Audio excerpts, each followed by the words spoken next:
लोगों, अपने परवरदिगार से आजिजी से और चुपके चुपके दुआएं मांगा करो। वो हद से बढ़ने वालों को दोस्त नहीं रखता।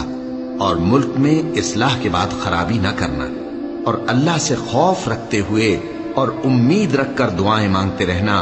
कुछ शक नहीं कि अल्लाह की रहमत नेकी करने वालों से करीब है। और वही तो है जो अपनी रहमत यानी बारिश से पहले हवाओं को खुशखबरी बनाकर भेजता है, यहां तक कि जब वो भारी भारी बादलों को उठा लाती है तो हम उसको एक मरी हुई बस्ती की तरफ हाँक देते हैं, फिर बादल से बारिश बरसाते हैं, फिर बारिश से हर तरह के फल पैदा करते हैं। इसी तरह हम मुर्दों को जमीन से जिंदा करके बाहर निकालेंगे। ये आयात इसलिए बयान की जाती हैं ताकि तुम नसीहत हासिल करो। और जो जमीन पाकीज़ा है उसमें से सब्जा भी परवरदिगार के हुक्म से नफीस ही निकलता है, और जो खराब है उसमें से जो कुछ निकलता है नाकिस होता है।